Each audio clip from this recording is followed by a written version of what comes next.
Hello guys, welcome back to যে audio blog. তো আজকে আশা করি তোমার সবাই ভালো আছে। তো আজকে ছোটো একটা ব্লগটা হচ্ছে এই যে আমাদের র্যাকের মধ্যে হাফ মানে বাজে না, তো সেগুলো খুলে আজকে দেখানো হচ্ছে, মানে দেখা হচ্ছে। সামনে অনেক কাজ আছে, তো র্যাকের এই অবস্থা।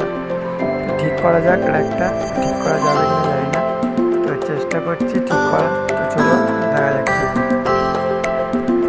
তো ফাইনালি আমাদের র্যাকটা আপাতত ঠিক হয়ে গেছে, কিন্তু ভেতরে একটু ওয়ারিংয়ের সমস্যা হয়েছিল ওভারহিটের কারণে। তো চলো আমরা এখন এই চারটে ট্যাঙ্ক মানে লেগ পিস, তো এইগুলো মেনে নিই, কারণে অনেক ক্ষতি হয় এইগুলোর কারণে। তো চলো এগুলো মেনে নিই। ফুল ফিটিং কভার হয়ে গেছে, তো এখন বাজিয়ে দেখা যাক কী হয়। তো চলো পুরো কমপ্লিট। টাটা, আজকের মতো। নেক্সট ভিডিওতে আবার খুব তাড়াতাড়ি দেখা হচ্ছে।